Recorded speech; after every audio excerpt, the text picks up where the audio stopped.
Number 6 को discuss करेंगे और उससे रिलेटेड जो भी हमारे इंपॉर्टेंट क्वेश्चंस हैं उनको हम देख लेते हैं। और ये क्वेश्चंस जो है वेबसाइट पे शेयर हुए हुए हैं, आप लोग वहाँ से जाके ये देख सकते हैं। अब ये है कि मैं क्वेश्चंस जो है वो आपको साथ साथ यहाँ पे बताता रहूँगा और आपका जो भी क्वेश्चन होगा फिर वो क्वेश्चन आप मुझसे कर सकते हैं मेरा क्वेश्चन कंप्लीट करने के बाद। सबसे पहले हमारे पास एक्सरसाइज 6.1 से लेके हमारा क्वेश्चन नंबर 4 है, तो हम वो देख लेते हैं। ये मैंने क्वेश्चन नंबर 4 जो है वो ऑन किया है और इसमें अगर हम बात करें तो हमारे पास ये एक डाटा हमें शो हुआ है जिसमें हमें बताया गया कि आपके पास कुछ एक सिटी है जिसमें लोड शेडिंग जो है वो होती है और ये 30 डिफरेंट लोकेलिटीज़ जो है वो वहाँ पे हमें बताया हुआ है। और उन्होंने इसमें हमें कहा है कि आपने एक फ्रीक्वेंसी डिस्ट्रीब्यूशन टेबल बनाना है जिसमें आपकी जो क्लास इंटरवल का साइज़ होना चाहिए वो आपके पास 2 हॉर्स का होना चाहिए। तो हम ज़रा देख लेते हैं इस क्वेश्चन को। अब सबसे पहले हमारे पास इस चैप्टर की बात करें तो ये स्टैट्स है और स्टैट्स में जो सबसे एक बेसिक चीज़ होती है वो ये होती है या जो आपको समझनी होती है वो ये कि आपके पास जो डाटा होता है वो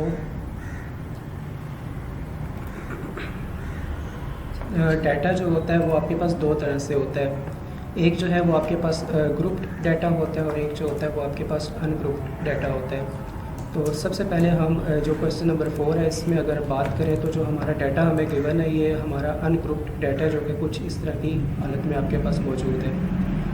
अब इसको हमने सॉल्व कैसे करना है और हमारे पास कैसे एक ये फ्रीक्वेंसी डिस्ट्रीब्यूशन हम टेबल बनाएंगे। इसके लिए सबसे पहले हमारी जो हमें इन्होंने हिंट दी हुई है कि हमारी जो क्लास लिमिट होनी चाहिए वो कुछ इस तरह से होनी चाहिए कि 2 to 3 and 4 to 5 and 6 to 7 कुछ इस तरह से, जिसमें हमारे पास उन्होंने हमें क्वेश्चंस में बताया था कि 2 हॉर्स जो है वो हमारे पास लिमिट होनी चाहिए। तो हमारे पास इसके अकॉर्डिंग अगर हम बात करें, अगर हमें ये लिमिट नहीं भी दी गई, ऐसे ये हिंट जो है हमें अगर ये नहीं भी गिवन, तो हम खुद से इस डाटा को देख के ये चीज़ बना सकते हैं। अब हम अगर खुद से बनाना चाहें तो वो कैसे बनेगी कि हम यहाँ पे देख लेंगे कि हमारे पास जो सबसे छोटा नंबर है वो कौन सा है और सबसे जो बड़ा नंबर है वो हमारे पास कौन सा है। जैसे अगर हम बात करें तो हमारा जो सबसे छोटा नंबर यहाँ पे हमें दिखाई दे रहा है वो 2 दिखाई दे रहा है और जो सबसे बड़ा नंबर है हमारे पास वो हमें यहाँ पे 14 दिखाई दे रहा है। अब उन्होंने हमें ये चीज़ बता दी थी कि आपने 2 हॉर्स का जो है वो गैप लेके चलना है, तो हम क्लास लिमिट जो है वो 2 की ही लेके चलेंगे। अच्छा, अब इसमें एक चीज़ होती है हमारे पास कि बच्चे ना अक्सर ये क्लास लिमिट्स को थोड़ा सा गलत तरह से काउंट करते हैं। जैसे मैं एक अगर क्लास लिमिट लेता हूँ कि मेरे पास एक क्लास है जो 5 to 8 है, तो बच्चे किस तरह से काउंट करते हैं, 5 और 8 को काउंट नहीं करते बल्कि इसके बीच 6 और 7 को काउंट कर रहे होते हैं और कह रहे होते हैं कि हमारा जो साइज़ है यहाँ पे लिमिट है वो 2 की है, जबकि वो गलत होता है। हमने जहाँ से स्टार्ट करना होता है और जहाँ पे एंड करना होता है हमने उन नंबर्स को भी इंक्लूड करना होता है। जैसे अगर मैं इसकी बात करूँ तो ये 5, 6, 7 एंड 8, तो ये 4 की आपके पास कह सकते हैं कि हमारी लिमिट आ जाती है, ये 4 का गैप आ जाता है हमारे पास।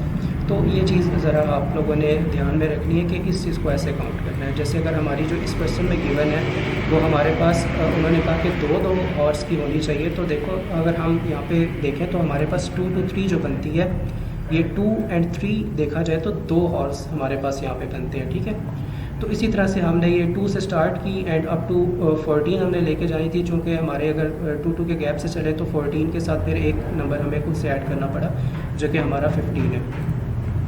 फिर सबसे पहले हमने क्लास लिमिट्स बना ली और क्लास लिमिट्स बनाने के बाद हमने इनको टैली करना होता है कि हमारे पास जो क्लास लिमिट्स हैं उनके अंदर हमारा जो नंबर है वो कितनी दफ़ा रिपीट हुआ है। जैसे 2 and 3 की बात करें तो हम इस डाटा पे आएंगे और यहाँ से आके हम देखेंगे कि हमारे पास 2 and 3 जो है वो कितनी दफ़ा यहाँ पे रिपीट हुआ है। तो अगर हम देखें तो ये हमारे पास 3, यहाँ पे हमारे पास 3, इसके अलावा हमारे डाटा के अंदर हमें कहीं पे 2 या 3 नहीं दिखाई देगा। इसका मतलब हमारे पास जो यहाँ पे इनकी टैली मार्क्स या टैली हुई वो हमारे पास 2 हुई। और इनको ड्रॉ करने का तरीका ये होता है कि आप स्ट्रेट लाइंस ड्रॉ करते हैं, ठीक है। इस चीज़ को आप ना देखें, यहाँ पे हमारे पास स्ट्रेट लाइंस ड्रॉ होती हैं और ये अप टू 4 हम ड्रॉ करते हैं। जो 5 वाली होती है वो कुछ इस तरह से हम इसको क्रॉस करते हैं और इसी तरह से फिर आगे 6, 7, 8, 9 एंड 10 कुछ इस तरह से क्रॉस करके हम आगे कंटिन्यू करते हैं। फ़िलहाल हमारे पास जो यहाँ पे हमने टैली किया तो हमारे पास 2 दफ़ा 3 आ रहा था, तो हमने यहाँ पे 2 दफ़ा 3 लगा देना है एंड जो हमने फ्रीक्वेंसी लिखनी है वो हमने 2 लिख देनी है। इसी तरह से हम 4 एंड 5 को देखते हैं। तो 4 एंड 5 में अगर हम बात करें तो हमारे पास यहाँ पे देखा जाए तो 4 एंड 5 में हमारा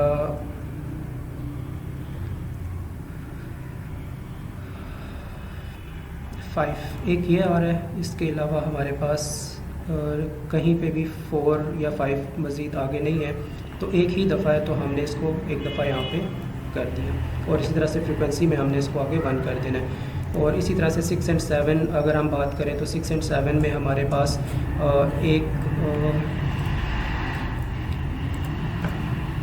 6, 7 फिर अगेन हमारे पास 6 यहाँ पे रिपीट हुआ हुआ है, फिर अगेन 6 रिपीट हुआ हुआ है, ये 7, 6 और इसी तरह से 7, 6 ये। तो 1, 2, 3, 4, 5, 6, 7, 8 एंड अगर देखें तो शायद मैंने कोई स्किप कर दिया है।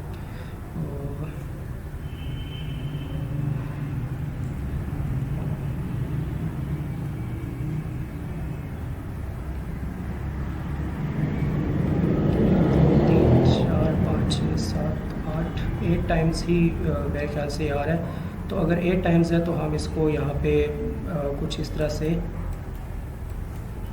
4, 5, 6, 7, 8 करके ड्रॉ कर देंगे टैली मार्क्स एंड यहाँ पे हम लिख देंगे 8 कुछ इस तरह से।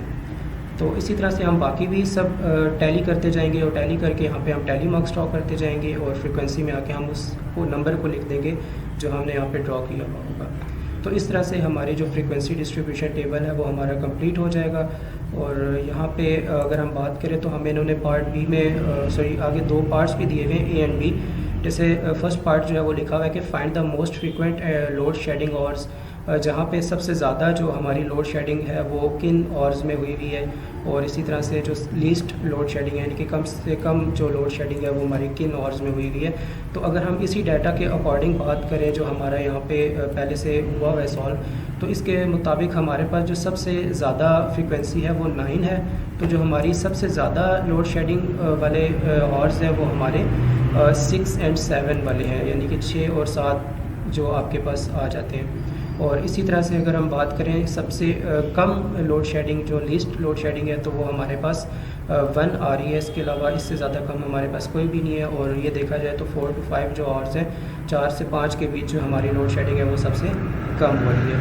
तो ये हमारा क्वेश्चन नंबर 4 था। अगर आपका इससे कोई क्वेश्चन है तो आप पूछ सकते हैं, और अगर आपका क्वेश्चन नहीं है तो वहाँ पे उसको लिख दें कि क्लियर है आपको, तो फिर हम अगले क्वेश्चन की तरफ चलते हैं।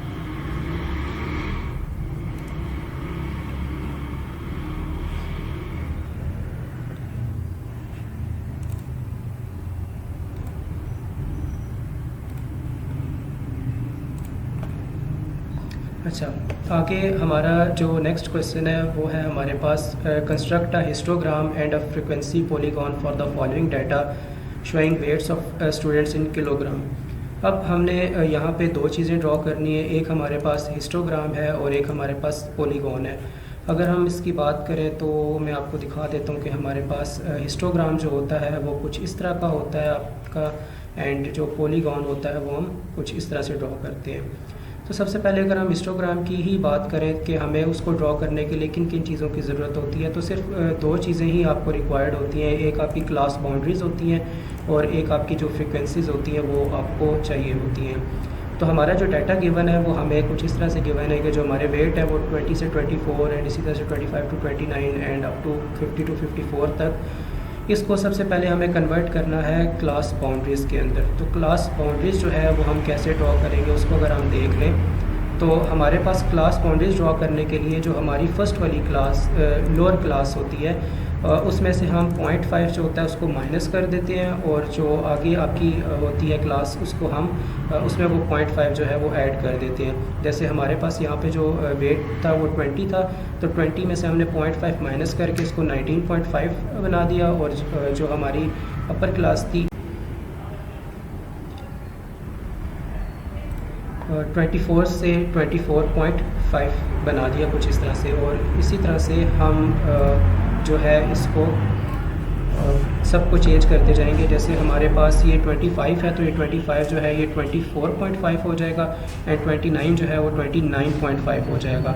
और सब में हम जो हमारी लोअर क्लासेस हैं इनमें से हम 0.5 को माइनस कर देंगे, 0.5 जो है वो हमारा माइनस हो जाएगा। और जो हमारी यहाँ पे ये क्लासेस हैं अपर क्लासेस, इनको हम यहाँ पे क्या करेंगे कि 0.5 जो है इसको हम ऐड कर देंगे।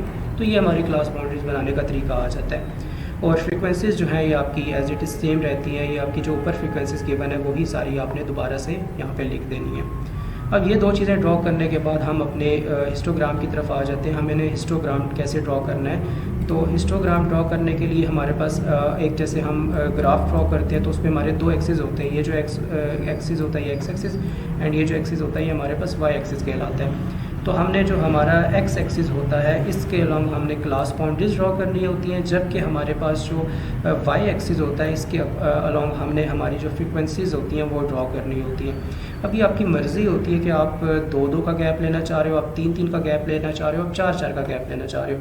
इसमें आप ऐसे कर सकते हो कि अब अगर तो आपकी फ्रीक्वेंसीज़ बहुत ज़्यादा वैल्यूज़ पे जा रही है, जैसे 100, 200, 300 तक जा रही है, तो आप 10-10 का गैप्स भी ले सकते हो, आप 20-20 का भी गैप्स ले सकते हो। लेकिन अगर आपकी कम से कम फ्रीक्वेंसी, जैसे हमारे केस में मैक्सिमम 22 तक गई है, तो हमने यहाँ पे 22 का गैप लिया हुआ है, तो ये भी आप कर सकते हो।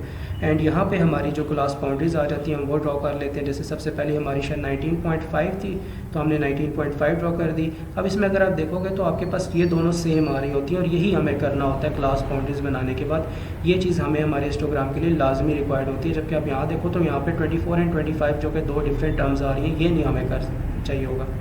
तो हम 24 एंड 24.5 एंड 24.5 से 29.5 तो ये सेम करने के लिए हम माइनस एक तरफ से कर देते हैं और एक तरफ प्लस कर देते हैं 0.5।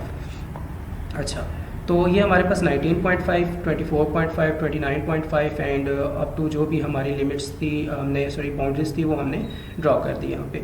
अब सबसे पहली अगर हम बात करें तो हमारे पास जो सबसे पहली बाउंड्री थी उसमें उन्होंने बताया कि 19.5 टू 24.5 5 की फ्रिक्वेंसी है आपके पास। तो हम क्या करते हैं कि यहाँ पे आ जाते हैं और यहाँ पे आके हम देख लेते हैं कि हमारे पास जो 5 है वो 4 एंड 6 के दरमियान में बनता है। तो यहाँ पे ये हमारा 5 बनता है। तो हमने एक लाइन जो है वो 19.5 से लेके जानी है और एक लाइन जो है वो हमने 24.5 से लेके जानी है, और 5 के बराबर लेके जाके हमने उनको ज्वाइन कर देना है कुछ इस तरह से।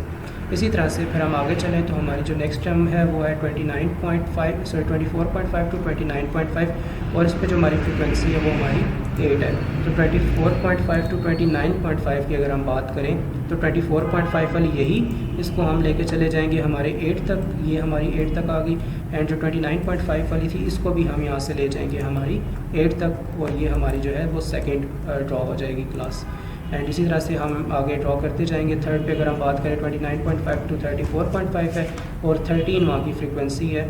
तो हम यहाँ पे आएंगे अगेन इस 29.5 पे और इसको हम ले जाएंगे और फिर ऊपर 13 तक, 12 और 14 के दरमियान हमारा 13 आ जाता है। और इस तरह से 34.5 है उसको हम लेके चले जाएंगे 13 तक, एंड हम इसको भी ड्रॉ कर लेंगे। और इसी तरह से हमारी सारी की सारी जो क्लासेस हैं वो हम ड्रॉ करके हमारा जो हिस्टोग्राम है उसको कंप्लीट कर देंगे। ये हमारा हिस्टोग्राम यहाँ पे कंप्लीट हो जाता है। फिर आगे हम बात करें तो सेकंड उन्होंने हमें कहा था कि आपने पॉलीगॉन भी ड्रॉ करना है। तो पॉलीगॉन हम कैसे ड्रॉ करेंगे? अब पॉलीगॉन ड्रॉ करने के लिए हमें सिर्फ़ और सिर्फ एक चीज़ आप कह लो कि ऐड करनी होती है, बाकी सब हमारा सेम जो हमें क्वेश्चन गिवन होता है, क्लास लिमिट्स हमें चाहिए होती हैं और फ्रीक्वेंसीज चाहिए होती हैं। लेकिन हमारा जो पॉलीगॉन होता है उसको हमने शुरू भी ज़ीरो से करना होता है और एंड भी हमने उसको ज़ीरो पे करना होता है। तो इस वजह से हम जो हमारी क्लास लिमिट्स होती हैं उनमें हम ऊपर भी स्टार्टिंग में भी एक क्लास लिमिट ऐड कर देते हैं और लास्ट पे भी एक क्लास लिमिट ऐड कर देते हैं। और ये जब हम खुद से ऐड करते हैं तो फिर ज़ाहिर सी बात है इसकी कोई फ्रिक्वेंसीज़ वगैरह नहीं होती, तो इसकी फ्रिक्वेंसी फिर हम यहाँ पे भी ज़ीरो रखते हैं और यहाँ पे भी ज़ीरो रखते हैं। अब जैसे 20 to 24 अगर हम बात करें तो 20, 21, 22, 23, 24 तो 5 आपके पास गैप आता है। तो इसी तरह से हमने 20 से पीछे हमने 5 के गैप पे क्लास लिमिट ड्रॉ कर ली और लास्ट पे 54 था तो 54 के बाद हमने 5 के लिमिट पे क्लास ड्रॉ कर दी।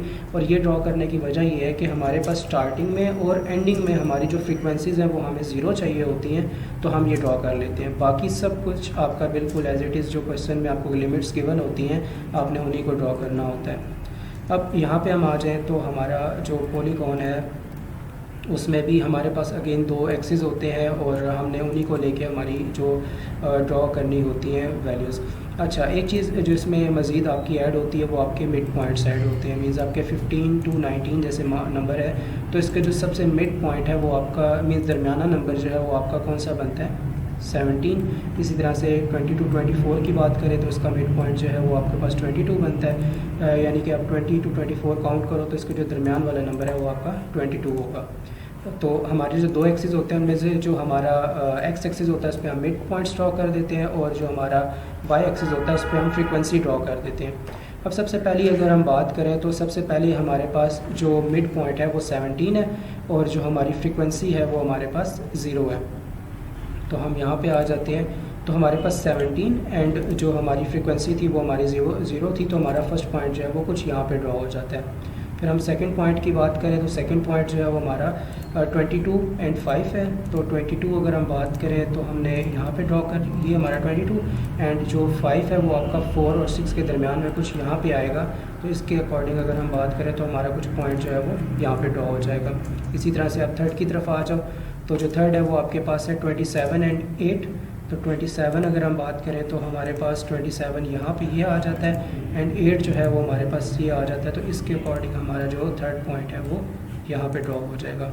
और इसी तरह से बाकी भी हम सारे ड्रॉ करेंगे एंड लास्ट पे हमारे पास जो हमारा मिड पॉइंट आ जाता है 55 एंड 59 के दरमियान वो 57 है और इस पर फ्रिक्वेंसी जो है हमारी 0 हो जाती है। तो हमारा जो ग्राफ है वो ऊपर जाने के बाद वापस 0 पे आएगा तो 57 एंड 0 पे आपका यहाँ पे कंप्लीट हो जाएगा। और इस तरह से हम हमारा जो पॉलीगॉन है उसको कंप्लीट कर देंगे। अब इससे रिलेटेड अगर आपका कोई क्वेश्चन है तो आप पूछ सकते हो मैसेज करके व्हाट्सएप पे।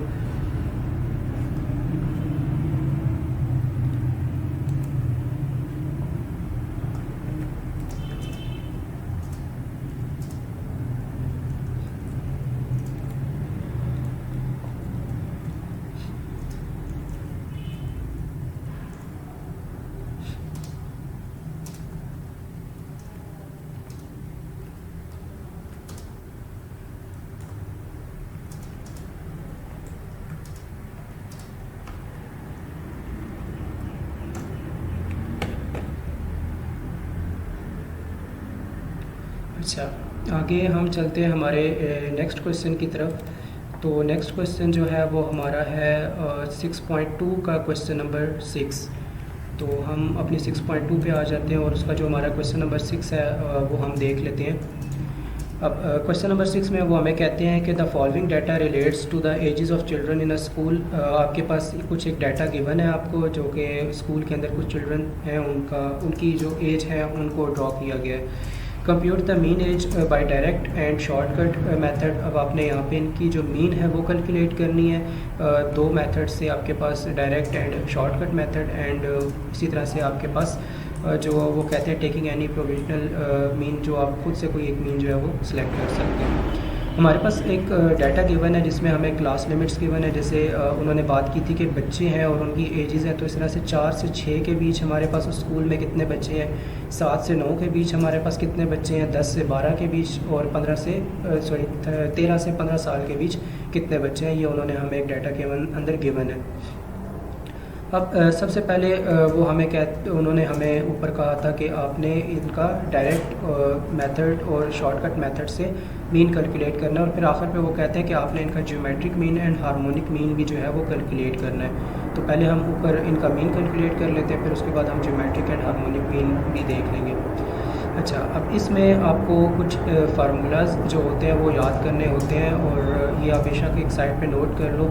यहाँ पे आपके पास मीन का जो फार्मूला है वो आपके पास sigma F x divided by sigma F है। अच्छा, एक चीज़ मैंने स्टार्टिंग में बताई थी कि हमारे पास जो डाटा होता है वो दो तरह का होता है, एक ग्रुप डाटा होता है और एक अनग्रुप डाटा होता है। तो ग्रुप डाटा के लिए हमारे जो फार्मूलाज होते हैं वो डिफरेंट होते हैं, और जो अनग्रुप्ड होता है उसके लिए जो हमारे फार्मूलाज होते हैं वो थोड़े बहुत चेंज हो जाते हैं। तो अभी हमारे पास जो डाटा है ये ग्रुप डाटा है, और ग्रुप डाटा के अंदर हमारे पास जो मीन कैलकुलेट करने का फार्मूला होता है वो होता है summation f x divided by summation F. ये जो वर्ड है सिंबल है, सॉरी, ये समीशन सम करने का। तो सम मीन्स आपके पास जितनी भी वैल्यूज़ हैं, 2 हैं, 4 हैं, 10 हैं, उनको आपने सम करना होता है। और अब जब एफ एक्स लिखा हुआ है तो एफ इंटू एक्स हम दोनों का प्रोडक्ट फाइंड करेंगे और उसका हम सम कैलकुलेट करेंगे।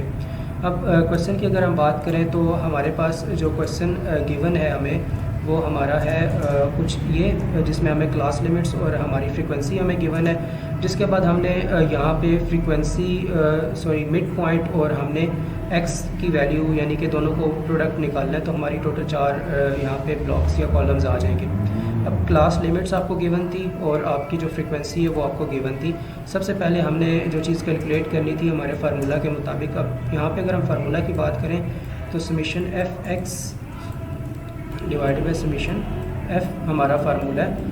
तो इसमें सबसे पहली चीज़ जो हमें चाहिए वो देखा जाए तो फ्रीक्वेंसी, और फ्रीक्वेंसी हमें गिवन है यहाँ पे, और x की वैल्यू हमें चाहिए होगी। तो x जो होता है वो हमारे पास कहाँ से आता है? बेसिकली x जो होता है वो हमारा मिड पॉइंट होता है, जो कि हमारी क्लास लिमिट के दरमियान वाला, अगेन जो हमने अभी पिछले क्वेश्चन में देखा था कि पॉइंट होता है। जैसे 4 और 6 है, तो 4 और 6 के दरमियान में जो पॉइंट है, मिड पॉइंट है, वो आपका 5 है। तो मिड पॉइंट जो है वो यहाँ पे 5 आ जाएगा। 7 और 9 के दरमियान 8 है, एंड 10 12 के दरमियान 11 है, तो ये आगे जो भी है। इसी तरह से फ्रीक्वेंसी जो है वो हमें गिवन थी। हमने लास्ट में एक चीज़ जो फाइंड करनी थी वो एफ एक्स कैलकुलेट करना था। तो एफ एक्स कैसे कैलकुलेट होगा कि हम एफ़ की वैल्यू को एक्स की वैल्यू के साथ मल्टीप्लाई कर देंगे। तो 10 × 5 हमारे पास जो है वो 50 आ जाएगा, 20 × 8, एंड इसी तरह से 13 × 11, 7 × 14, और हमने ये एक अलग से कॉलम ड्रॉ कर लेना है। अब दो चीज़ें जो चाहिए थी वो ये कि एफ एक्स जो था हमारे पास उसका हमें सम चाहिए था। तो हमने यहाँ पे इनकी जो आंसर्स आएंगे इनको टोटल कर लेना है, जो कि हमारे पास 451 आ रहा है। और इसी तरह से जो हमारे पास समीशन एफ है हमारे, वो हमारे पास कितना आ रहा है? 50। अगर हम इसको कैलकुलेट करें तो आपके पास 20, 30 एंड 30, 43 एंड 7, 50 आपके पास ये आ जाता है। ठीक है, ये चीज़ यहाँ पे जो है ये इन्होंने यहाँ ड्रॉ कर दी, आप लोग ये यहाँ पे ड्रॉ कर लोगे कि समीशन एफ़ जो है वो हमारे पास 50 आ जाएगा। तो हमने इस चीज़ को हमारे फार्मूला के अंदर पुट करनी है। 451 डिवाइडेड बाई 50 करेंगे तो हमारा जो मीन है वो कैलकुलेट हो जाएगा 9.02। अब यहाँ पे एक जो ये मिस्टेक हुई है कि इन्होंने समीशन एफ़ जो है वो यहाँ एक्स के कॉलम में लिख दिया, जबकि ये यहाँ पे आता था आपका। बाकी इसमें सिर्फ आपने ये फार्मूला लगाना है, और फार्मूला के अंदर जो वैल्यूज़ आपको चाहिए वो मैंने आपको बता दी हैं कि आपकी frequency and class limit given है। आपको x की वैल्यू निकालनी है, और x की वैल्यू आप कहाँ से निकालोगे? आपके जो क्लास लिमिट के मिड पॉइंट्स हैं, और लास्ट में हम दोनों का प्रोडक्ट निकाल लेंगे, और प्रोडक्ट निकालने के बाद हम इसका सम कर लेंगे। इसी तरह से आगे अगर हम चलें तो हमारे पास जो सेकंड मेथड था वो शॉर्टकट मेथड था, और उससे हमने ये चीज़ कैलकुलेट करनी थी, इनका मीन कैलकुलेट करना था। अब शॉर्टकट मेथड जो है इसको हम इनडायरेक्ट मेथड भी कहते हैं, और इसमें उन्होंने कहा था हमें स्टार्टिंग में ही कि आप जो आपकी ये प्रोविंशियल मीन है ये आप खुद से ले सकते हैं। ठीक है, और यहाँ पे उन्होंने हमें हिंट दे दी थी कि आप बेशक ए की वैल्यू 8 ले लें। अब यहाँ पे ज़रूरी नहीं है कि आप 8 लो, अगर तो आपको उन्होंने कहा है क्वेश्चन कि आपने वैल्यू 8 लेनी है तो आप तब वो 8 लोगे। अगर उन्होंने कहा है कि आप अपनी मर्ज़ी से सिलेक्ट करें तो आपकी मर्ज़ी है कि आप कोई भी वैल्यू सेलेक्ट कर लें। जैसे यहाँ पे हमारे पास ए की वैल्यू जो है वो हमने 11 खुद से लेट कर ली है कि हमारी जो प्रोविंशियल मीन है वो हमारी 11 है। अब अगर हम दोबारा से उस क्वेश्चन पे आएँ तो हमारे पास वही बात की दो चीज़ें गिवन थी, क्लास लिमिट एंड फ्रीक्वेंसी। अब हमें जो इनडायरेक्ट मेथड से कैलकुलेट करना है तो उसके लिए हमारे पास दो फार्मूलाज आ जाते हैं। एक हमारा फार्मूला कुछ ये लिखा हुआ है और एक ये लिखा हुआ है। हम दोनों को देख लेते हैं, लेकिन ये है कि हमारे पास जो आसान फार्मूला है वो ये वाला है। इसमें आपको काफ़ी आसानी से ये क्वेश्चन सॉल्व हो जाता है। लेकिन वही है कि आप चाहो तो आप ये वाला भी यूज़ कर सकते हो, और जो सेकंड फार्मूला है ये भी हम यूज़ कर सकते हैं। अब सबसे पहले हमें क्लास ये गिवन थी एंड फ्रीक्वेंसी हमारी हमें गिवन है। अब हम आ जाते हैं हमारे फार्मूला पे। तो हमें ए चाहिए। ये ए की वैल्यू जो है ये वही प्रोवेंशियल मीन है जो हमने ख़ुद से लेट करनी है और हमने इस क्वेश्चन में लेट की है ये 11। बाकी अगर हम आगे चलें तो फ्रीक्वेंसी हमारे पास गिवन है, हमें यहाँ पे डी की वैल्यू चाहिए। अब डी हमारे पास क्या है, ये कहाँ से आएगा, हम ये देख लेते हैं। तो डी का फार्मूला यहाँ पे मेंशन हुआ है। अगर आपने डी मालूम करना है तो आपको x माइनस ए करना होगा, यानी कि जो आपने मिड पॉइंट्स आपने पिछले पार्ट में निकाले थे कि 4 to 6 के दरमियान 5 है, 7 to 9 के दरमियान में 8 है, तो मिड पॉइंट जो है हमारा उसको हमने माइनस कर देना है। हमारी जो a की टर्म हमने खुद से लेट की थी 11 उसमें से, जैसे हमारे पास मिड पॉइंट यहाँ पे 5 था, 5 को हमने माइनस कर दिया हमारे 11 वाली वैल्यू से, तो ये हमारे पास -6 आ गया। इसी तरह से मिड पॉइंट 8 था तो 8 - 11, 11 - 11 एंड 14 - 11 हम करके हमारी जो डी की वैल्यू है वो कैलकुलेट कर देंगे। अब ये कैलकुलेट करने के बाद हमें इस फार्मूला के लिए, जो फर्स्ट वाला फार्मूला मैं बात कर रहा था, उसके लिए हमें ये निकालने की ज़रूरत नहीं है। हमें डायरेक्टली आ जाना है यहाँ पे और हमने अगला जो 5वां कॉलम ड्रॉ करना है वो FT यानी कि इन दोनों का प्रोडक्ट ड्रॉ करना है। तो उसके लिए हमने सिंपली क्या करना है, फ्रीक्वेंसी जो हमारे पास गिवन है उसको हमने मल्टीप्लाई कर देना है हमारी डी की वैल्यू के साथ, तो हमारा जो आंसर है वो आ जाएगा। जैसे 10 × 6 करेंगे तो 60, 20 इंटू हम 3 करेंगे तो 23 अभी अगेन 60 आ जाएगा। और इसी तरह से अगर हम आगे चले तो 13 इंटू 0 करेंगे तो 0 एंड 7 इंटू 3 करेंगे तो ये हमारे पास 21 आ जाएगा। ये करने के बाद हमारा जो यहाँ पे फार्मूला है उसकी वैल्यूज़, रिक्वायर्ड वैल्यूज़ हमारी पूरी हो जाती हैं और हम इनको उसी तरह से इनका समीशन निकालेंगे और निकाल के हम इनको आपस में डिवाइड कर देंगे। अब जैसे अगर हम बात करें FD की, तो FD हमने यहाँ पे कैलकुलेट कर लिया था और उसको सम किया, सम करने के बाद हमारा जो आंसर है -99 है। तो -99 आपके पास यहाँ पे आ जाएगा। जो हमने फ्रीक्वेंसी का सम किया था वो हमारा 50 आ रहा था डिवाइडेड बाय 50 एंड यहाँ पे हमारा प्लस था और ये 99 के साथ जो माइनस था, तो प्लस माइनस होने के बाद 11 - 99/50 आ गया। इन दोनों को हमने डिवाइड कर लिया, जो आंसर आ गया उसको हमने 11 में से माइनस करके हमारा 9.02 आंसर निकाल दिया। अब एक चीज़ ये कि हमारे पास जो यहाँ के आंसर्स आएंगे मीन के, वो सेम होने चाहिए हमारे उस आंसर से जो हमने ऊपर कैलकुलेट किए थे डायरेक्ट मेथड से। जैसे ऊपर आपके पास 9.02 है तो नीचे भी आपके पास जो आंसर आएगा वो 9.02 ही आएगा। अगर तो गलत आ रहा है तो या तो आप इस फार्मूला में कोई मिस्टेक कर रहे हो या फिर आप ऊपर वाले में कोई मिस्टेक कर रहे हो, तो आपको वो ठीक करना होगा। ये हमारा फर्स्ट वाला मेथड जो है वो हमारा कंप्लीट हो गया। अब इसके बाद जो हमारा सेकंड फार्मूला है उसको भी हम देख लेते हैं कि उसमें हमने क्या चीज़ें निकालनी है। अब सेकंड फार्मूला की अगर हम बात करें तो इसमें हमारे पास मीन का फार्मूला आ जाता है A + summation FU divided by summation F into H। A again हमारी वही वैल्यू है जो हमने खुद से लेट की हुई है। U हम कैसे कैलकुलेट करेंगे हम वो देख लेते हैं, और H जो होता है वो हमारे पास क्या होता है। पहले हम H की बात कर लेते हैं कि H क्या होता है। बेसिकली H अगर हम नॉर्मली बात करें तो हमारी हाइट को रिप्रेजेंट करता है, लेकिन यहाँ पे हमारे पास हाइट हम कुछ इस तरह से काउंट करते हैं। जैसे हमारे पास जो क्लासेस है इनका साइज़, तो हम हाइट को यहाँ पे हम साइज़ कह सकते हैं हमारी क्लास का। जैसे 4, 5, 6, अगर 4 to 6 बात करें तो हमारा जो साइज़ है वो 3 का है, तो हमारी H की वैल्यू जो है वो 3 आ जाएगी। अगर हमारा जो साइज़ है वो हमारा 10 आ जाता है तो हमारी जो H की वैल्यू है वो 10 आ जाएगी। अब U की अगर हम बात करें तो हमें U कैलकुलेट करने के लिए भी यहाँ पे फार्मूला दिया गया है कि आपने D डिवाइडेड बाय 3 करना है। अब 3 हम इसलिए कर रहे हैं क्योंकि हमारा जो साइज़ है, हमारी जो हाइट है वो 3 है। ये हर किसी में आपकी 3 नहीं रहेगी। अगर आपका साइज़ जो है वो चेंज होता है, जैसे अगर हमारा साइज़ जो है वो 5 हो जाता है हमारी जो क्लास का है, तो हम यहाँ पे डिवाइडेड बाय 5 कर देंगे, फिर डिवाइडेड बाय 3 नहीं करेंगे। ये हमने कैलकुलेट करना देख लिया कैसे होता है। डी की वैल्यू हमने देख ली कि हम कैसे कैलकुलेट करेंगे, तो यू की वैल्यू जो है वो डी डिवाइडेड बाय हम 3 करते जाएंगे। यानी कि 6 है तो 6 डिवाइडेड बाय हम 2 करेंगे, -6 है तो -6 डिवाइडेड बाय -2, माइनस से कैंसिल हो जाएगा, 2 1 2 एंड 2 3 6, तो ये हमारे पास 3 आ जाएगा। इसी तरह से आगे अगर हम चलते जाएँ तो हमारे पास ये हमारा 3 है तो 3 2 6 हो जाएगा। और इसी तरह से हमारे पास आगे डी की वैल्यू 3 है, तो 3 को अगर हम डिवाइड कर देंगे 3 से तो 1 आ जाएगा, 0 divided by 3 0 and 3 divided by 3 दोबारा से 1 हो जाएगा। और फिर उसके बाद जो हमारी लास्ट वाला कॉलम आ जाता है वो हमारे पास आ जाता है एफ़ यू जो हमने कैलकुलेट करना है। तो एफ़ यू को कैलकुलेट करने के लिए भी हमें एफ़ टी डिवाइडेड बाई 3 करना है, यानी कि जो एफ़ टी हमने कैलकुलेट किया उसको डिवाइडेड बाई 3 करेंगे, 60 डिवाइडेड बाई 3 करेंगे तो 20, इसी तरह से 21 डिवाइडेड बाई 3 करेंगे तो 7 3 से 21, तो 7 आपका आंसर हो जाएगा। तो एफ़ यू जब हम कैलकुलेट करते हैं तो एफ़ यू को कैलकुलेट करने के लिए एफ़ टी डिवाइडेड बाई 3 करेंगे हम अगेन। और ये चीज़ें पूरी करने के बाद हम जब यहाँ पे पुट करेंगे तो इनको सॉल्व करके हमारा जो आंसर है वो भी 9.02 आ जाएगा। तो अगर हम इसमें बात करें तो हमारा जो फर्स्ट वाला फार्मूला है थोड़ा सा आसान हो जाता है, इसमें कम चीज़। उसके बाद ये है कि हमारा जो आंसर है वो आ जाता है। और यहाँ तक हमारा जो ये वाला क्वेश्चन है ये भी कंप्लीट हो जाता है। अगर किसी बच्चे का कोई क्वेश्चन है तो आप व्हाट्सएप पे मैसेज करके पूछ सकते हैं।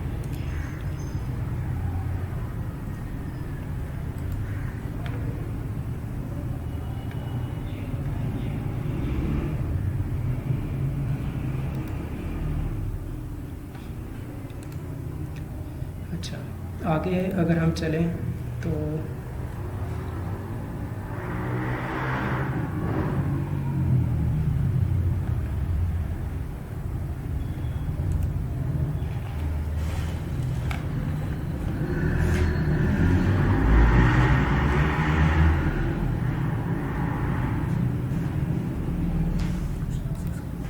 जी क्वेश्चन नंबर 6 का क्या है आगे?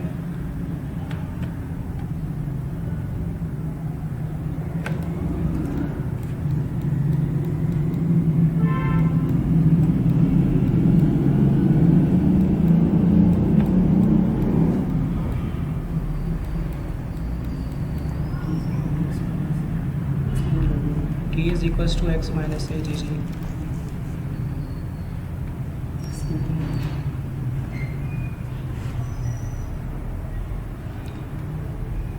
x गिवन ना x है और ना a गिवन है। मैंने आपको बताया कि x जो है वो बेसिकली हमारा मिड पॉइंट होता है। हमारी जो क्लासेस होती हैं, जैसे हमारी क्लास है 4 to 6, तो इसके दरमियान वाला जो पॉइंट है वो आपका 5 बनता है। तो 5 जो है वो आपकी x की वैल्यू है, यानी कि मिड पॉइंट की वैल्यू है। हर क्लास के अंदर आपका जो मिड पॉइंट है वो चेंज होगा। जैसे 7 to 9 अगर हम बात करें तो 8 आता है, 10 to 12 बात करें तो 11 आता है, 13 to 15 बात करें तो 14 आता है।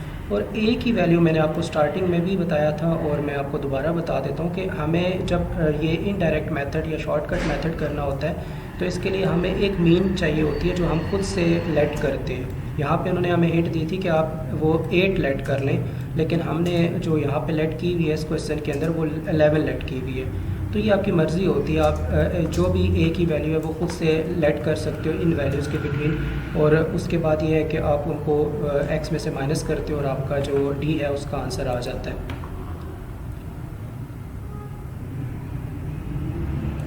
अगर आपको ये चीज़ क्लियर होगी है तो आप ओके लिख दो, नहीं तो मैं करवा देता हूँ, ठीक है। अच्छा, आगे जो हमारा नेक्स्ट क्वेश्चन है वो है हमारे पास क्वेश्चन नंबर 3 का पार्ट 2। तो हम ज़रा इस क्वेश्चन पे आ जाते हैं। अच्छा नहीं, इस पे हमें उन्होंने आगे एक और चीज़ कही थी, सॉरी, वो था हमारा geometric mean and harmonic mean, जो हमें उन्होंने नीचे कहा था। तो हम ये भी देख लेते हैं कि geometric mean and harmonic mean हमने कैसे कैलकुलेट करना है। अभी दोबारा से हम बात कर रहे हैं हमारे डाटा की। तो ये हमारा ग्रुप डाटा है और ग्रुप डाटा के अंदर हमारा फार्मूला जो यूज़ होता है ज्योमेट्रिक मीन के लिए वो आपके पास ये गिवन है, आप बेशक ये नोट कर लो और इसको आपने तैयार करना है। इसके अलावा आपका क्वेश्चन कंप्लीट नहीं हो सकता।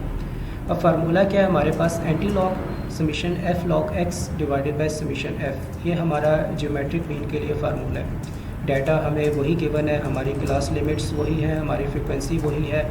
बस हमने ये है कि ये डाटा अब इस पर कंप्लीट करना है उसके, और कॉलम्स ड्रॉ करने हैं और हमने यहाँ पे वो वैल्यूज़ पूरी कर देनी है। जैसे हमारे पास अगर हम बात करें सबसे पहले तो हमें log x चाहिए, और log x निकालने के लिए भी सबसे पहले हमें x चाहिए। x हमारे पास गिवन नहीं है। तो x की बात करें तो वही हमारे पास जो हमारा मिड पॉइंट है, यानी कि 4 to 6 के दरमियान आपका 5 आ जाता है, 7 to 9 के दरमियान आपका 8, और उसी तरह से हम जो मिड पॉइंट है वो ड्रॉ कर लेंगे यहाँ पे। अब हमें जो चीज़ चाहिए वो चाहिए log x। पहले हम log x कैलकुलेट करेंगे। log x कैलकुलेट करने के बाद हम उसको फ्रीक्वेंसी के साथ प्रोडक्ट निकाल के f log x जो है वो कंप्लीट कर लेंगे। तो log x अगर हम देखें तो हमारे पास हमारा जो कैलकुलेटर है उस पर हम सिंपली जाके लिखेंगे log एंड x की वैल्यू 5 है, तो log 5 जब हम लिखेंगे तो हमारा जो आंसर है वो 0.6989 आ जाएगा। इसी तरह से log 8 हम करेंगे तो हमारे पास ये आंसर आ जाएगा। तो आपने सिंपली क्या करना है कि कैलकुलेटर लेना है और उस पर आपने इन सब वैल्यूज़ का log लगाते जाना है, और log लगा के आपने एक टेबल ड्रॉ कर लेना है जिसमें log x की सारी वैल्यूज़ आप लिख लोगे। ये ड्रॉ करने के बाद अगली जो चीज़ हमें चाहिए वो f log x चाहिए, यानी कि f प्रोडक्ट log x। तो f की फ्रीक्वेंसी जो है हमारे पास 10, उसको हम मल्टीप्लाई करते जाएंगे हमारी x की वैल्यूज़ के साथ, log x की वैल्यूज़ के साथ जो हमने कैलकुलेट की हुई है। जैसे हमारे पास यहाँ पे जो हमारा फ्रीक्वेंसी है वो 10 है और log x जो है वो हमारे पास 0.6989 है। तो हम इनको जब मल्टीप्लाई करेंगे तो हमारा जो आंसर आएगा वो ये हो जाएगा। इसी तरह से आप 20 मल्टीप्लाई कर दोगे इस वैल्यू के साथ log x की, और जो हमारा आंसर आएगा वो इस तरह से आपके पास आ जाएगा। अब आपने सब में f log x कैलकुलेट कर लिया, तो कैलकुलेट करने के बाद आपको समीशन f log x चाहिए होगा।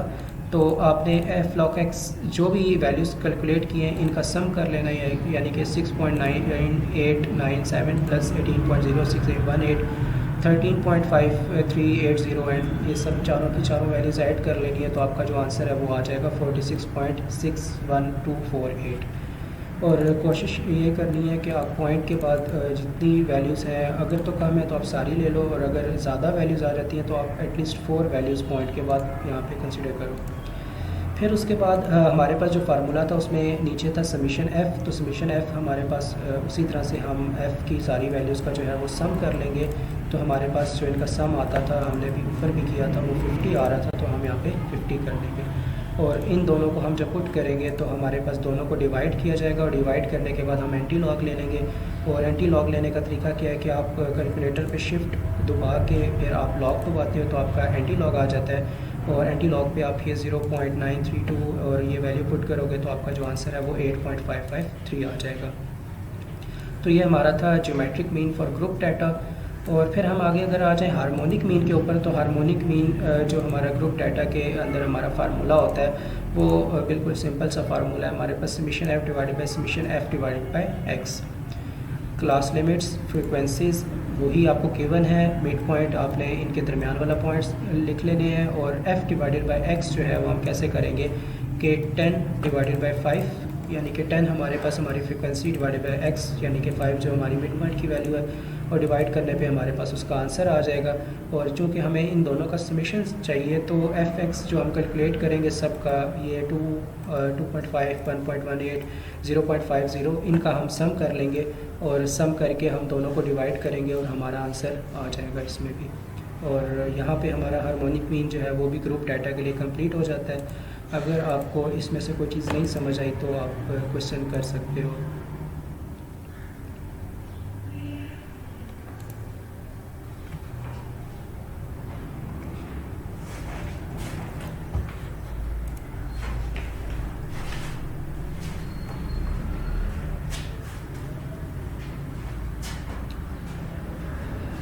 किसी बच्चे का अगर कोई क्वेश्चन है इस geometric mean and harmonic mean से रिलेटेड तो आप व्हाट्सएप पे मैसेज करके क्वेश्चन पूछ सकते हो।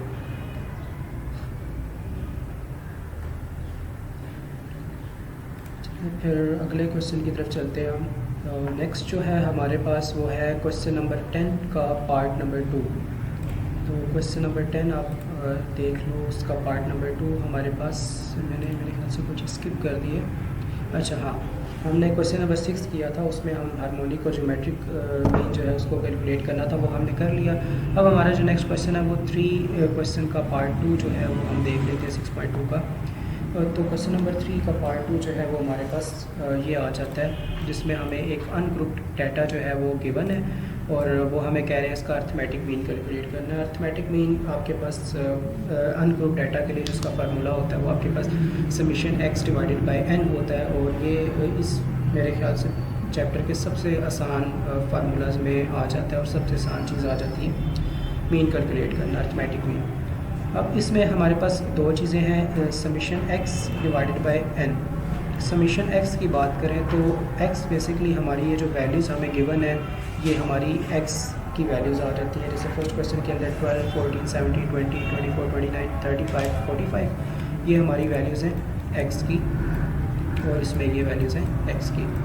तो हमने समीशन एक्स करना है तो इन सब का सम कर देना है, जितनी भी वैल्यूज़ हैं इनका सम कर देंगे। एंड एन जो होता है हमारे पास यहाँ पे ये रिप्रेजेंट करता है हमारी टोटल नंबर ऑफ़ वैल्यूज़ को, यानी कि जो भी एक्स की वैल्यूज़ हमें गिवन है वो टोटल कितनी है। जैसे अगर हम यहाँ पे काउंट करें इन वैल्यूज़ को तो ये हमारे पास 1, 2, 3, 4, 5, 6, 7, 8, तो ये 8 है हमारे पास। तो हम ऊपर इन वैल्यूज़ का सम कर देंगे और डिवाइडेड बाय 8 कर देंगे।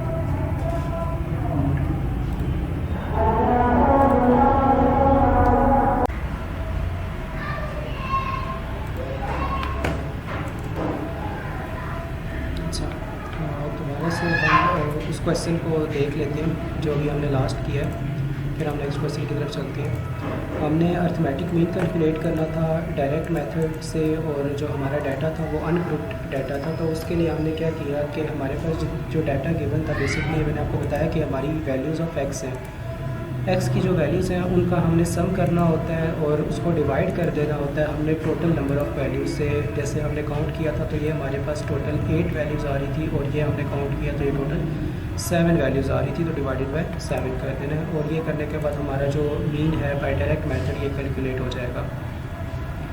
आगे अगर हम चलें तो हमारा जो नेक्स्ट क्वेश्चन है वो है हमारा क्वेश्चन नंबर 10। क्वेश्चन नंबर 10 की तरफ आ जाए तो क्वेश्चन नंबर 10 है हमारा, a student obtained the following marks at a certain examination. एक बच्चा जो है, एक स्टूडेंट है, उसके कुछ ये मार्क्स उन्होंने हमें बताए हैं डिफरेंट सब्जेक्ट्स के अंदर, और आपको वो कहते हैं फर्स्ट पार्ट के अंदर if the weights according to these marks, आपके पास जो उनका वेट है वो कुछ उन्होंने आपको ये दे दिया है, तो आप क्या करें कि इसके एवरेज मार्क्स कैलकुलेट करें। तो सबसे पहले हमारे पास जो हमें मार्क्स गिवन थे हमने उसको हमारे कॉलम के अंदर बना लिया जो कि हमारी वैल्यूज़ आ गई। फिर सेकंड में जो वेट हमें गिवन था वो अकॉर्डिंग टू हमारे जो फर्स्ट सब्जेक्ट है, जैसे इंग्लिश और इसकी 73 आपकी मार्क्स थे, तो 73 के अकॉर्डिंग देखा जाए तो यहाँ पे जो नंबर आ रहा है वो 4 आ रहा है, तो हम यहाँ पे इसके अकॉर्डिंग जो वेट है वो 4 आगे इसके पुट कर देंगे। इस तरह से 82 सेकंड है तो सेकंड के अकॉर्डिंग 3 आता है, फिर थर्ड जो है वो 80 है, 80 के अकॉर्डिंग भी 3 आता है, और फिर 67 एंड 62 पे 2 एंड 2 आ जाता है। तो हमने उसके अकॉर्डिंग उन सब्जेक्ट के वेट जो है वो लगा लिए।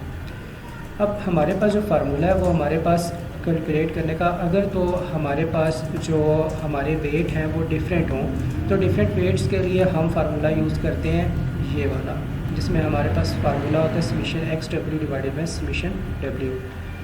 अब ये हम उस वक्त यूज़ करते हैं जब हमारा जो वेट होता है वो हर सब्जेक्ट के लिए डिफरेंट हो जाता है हमारे पास, तो उसके लिए फिर हमें हर सब्जेक्ट के लिए अलग अलग कैलकुलेट करना होता है, और उसका फिर हम क्या करते हैं कि जितने भी हमारे मार्क्स होते हैं उसको हम उस वेट से मल्टीप्लाई करते हैं और हम डिवाइड कर देते हैं जो टोटल हमारे पास वेट होता है उसके साथ। जैसे 73 इंटू 4 कर दिया, 82 इंटू 3 करके हमने इन सब वैल्यूज़ का प्रोडक्ट निकाल लिया, और प्रोडक्ट निकालने के बाद हमने इसको डिवाइड कर दिया जो हमारा टोटल वेट है उसके साथ। तो 1036 हमारी टोटल वैल्यूज़ आ गई उनकी वेट की डिफरेंट सब्जेक्ट्स की, और डिवाइडेड बाय हमने 14 कर दिया जो हमारा नंबर था। और अगर तो हमारा डाटा जो है वो हमें गिवन है और उसमें हमारे पास जो वेट है वो आपको कहते हैं कि सबके लिए सेम हो जाता है, सबके लिए तो 4 है, सबके लिए कुछ भी है, सेम हो गया, तो सेम के लिए हमारा फार्मूला जो है वो थोड़ा सा चेंज हो जाता है। उसमें फिर हम summation x divided by n कर देते हैं। एक्स वही हमने देखा कि हम सब ऑफ ऑल द वैल्यूज़ जो होती हैं वो डिवाइडेड बाय जो एन है हमारे पास टोटल नंबर ऑफ वैल्यूज़ 1 2 3 4 5, तो हमने डिवाइडेड बाय 5 कर दिया।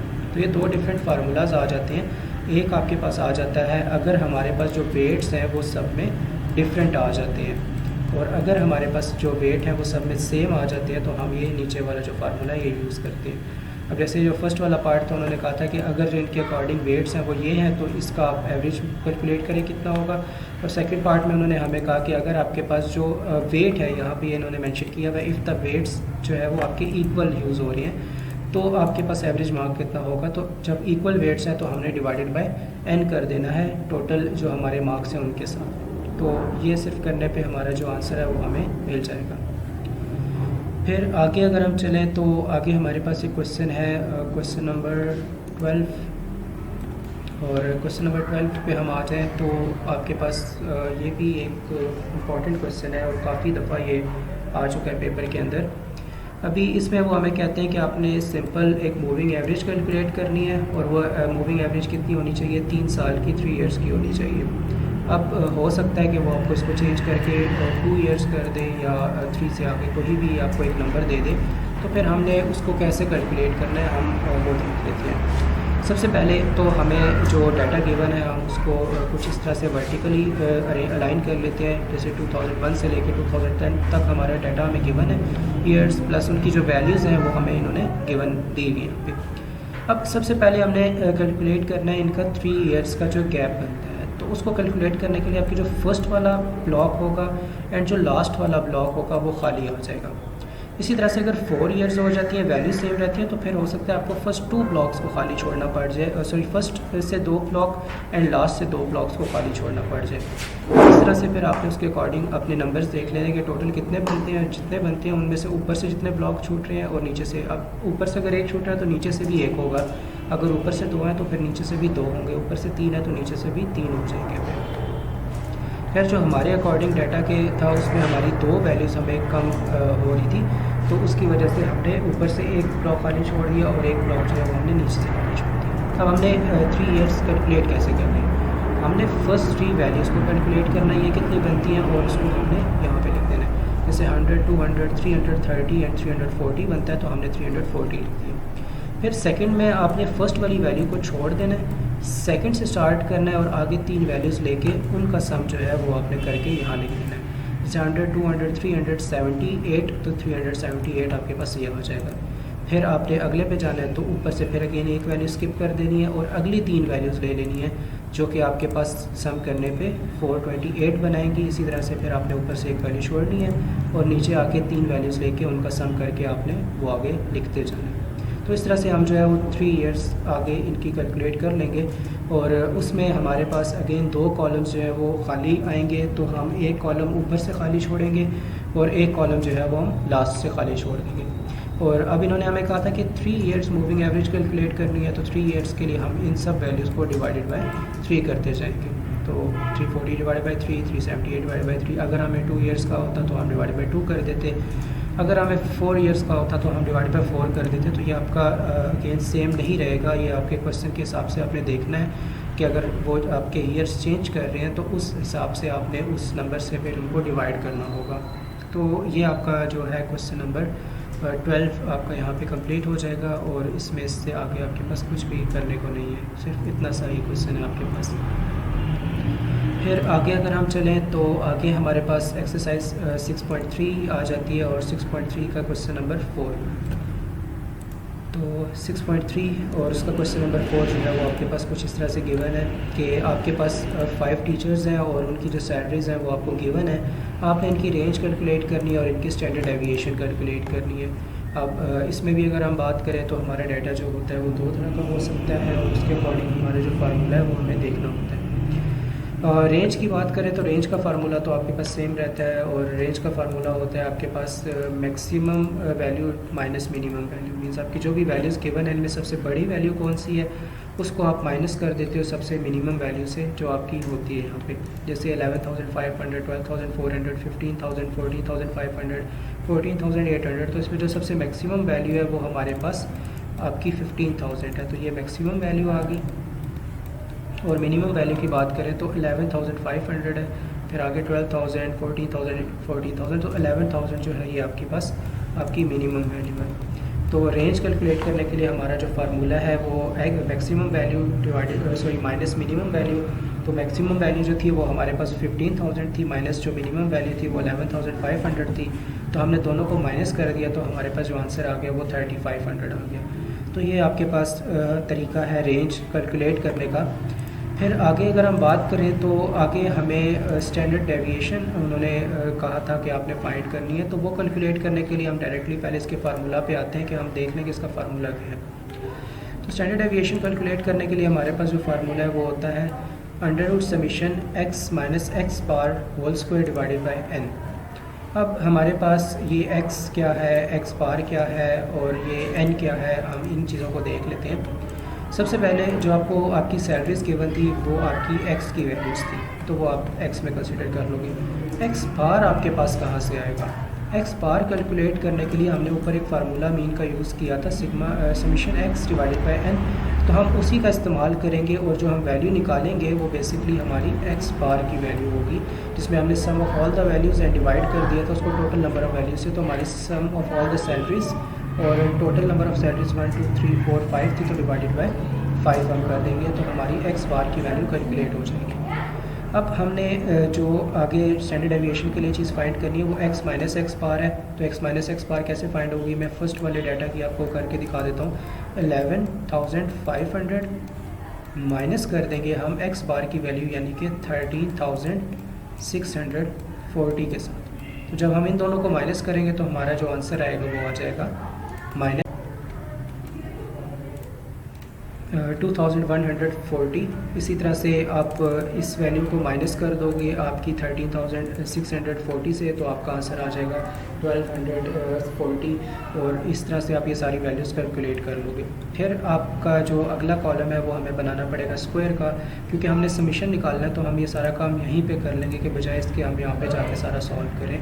तो हम x माइनस एक्स बार की जो वैल्यू आई थी -2140, तो उसको हम उसका स्क्वायर कर देंगे। जैसे माइनस का स्क्वायर प्लस हो जाएगा, 2140 का जो स्क्वायर है वो आपके पास ये आपकी वैल्यू जो है ये आ जाएगी। इसी तरह से इसका हम स्क्वायर करेंगे तो हमारी ये वैल्यू आ जाएगी, और हम इन सब का सम करके इन सब का हम स्क्वायर कर लेंगे। स्क्वायर करने के बाद हमने इन सब का सम करना होगा, तो हम इन सब को ऐड कर देंगे। ऐड करने के बाद जो हमारी वैल्यू आएगी वो ये आ जाएगी, और n की वैल्यू दोबारा से हम वही बात के जो x की वैल्यूज़ उनको काउंट कर लेंगे 1 2 3 4 5, तो डिवाइडेड बाय 5 कर देंगे, और ऊपर की जो वैल्यूज़ हैं वो हम यहाँ पे सम करके निकाल लेंगे। तो ये हमारा तरीका है स्टैंडर्ड डेविएशन कैलकुलेट करने का। बिल्कुल सिंपली आपने x की वैल्यू आपको गिवन होगी, x बार आपने कैसे निकालना है, आपने मीन का फार्मूला लगाना है summation x divided by n करके, सम करना है सब वैल्यूज़ का, डिवाइड कर देना टोटल नंबर ऑफ़ वैल्यूज से, फिर इनको माइनस करना है। माइनस करने के बाद जो वैल्यूज़ आएंगी उनका स्क्वायर ले लेना है, और स्क्वायर करने के बाद उनका सम करके उसको टोटल नंबर ऑफ़ वैल्यूज से डिवाइड करके उसका अंडर रूट निकाल लेना। ये करने पे आपकी स्टैंडर्ड डेविएशन है वो कैलकुलेट हो जाएगी। फिर आगे अगर देखें तो आगे हमारे पास क्वेश्चन नंबर 5 का पार्ट नंबर 2 है। तो क्वेश्चन नंबर 5 के पार्ट नंबर 2 पे हम आ जाएँ तो क्वेश्चन नंबर 5 पार्ट नंबर 2 आपके पास ये आ जाता है।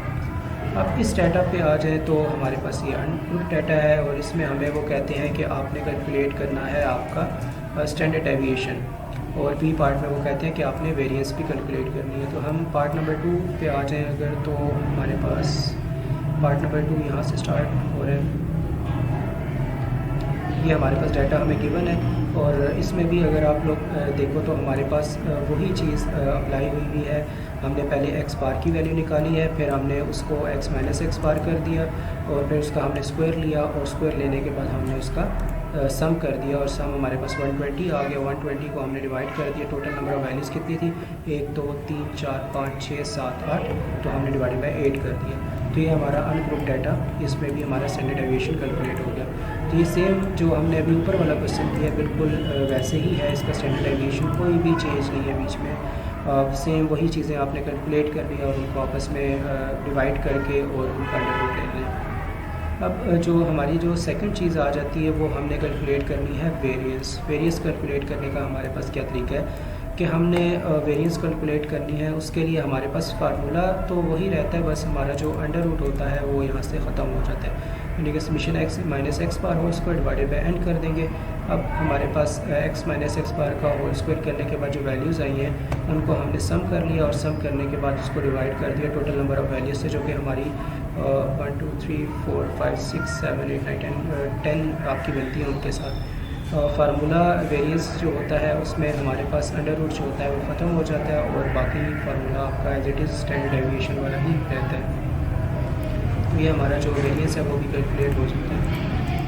फिर आगे हमारे पास जो क्वेश्चन है वो है हमारा क्वेश्चन नंबर 6। क्वेश्चन नंबर 6 में आ जाए तो अब हमारे पास डाटा जो है वो चेंज हो जाता है। ये हमारा जो डाटा है वो हमारा ग्रुप डाटा आ जाता है, और ग्रुप डाटा के अंदर हमारे पास मैंने आपको बताया था कि फार्मूला चेंज हो जाता है।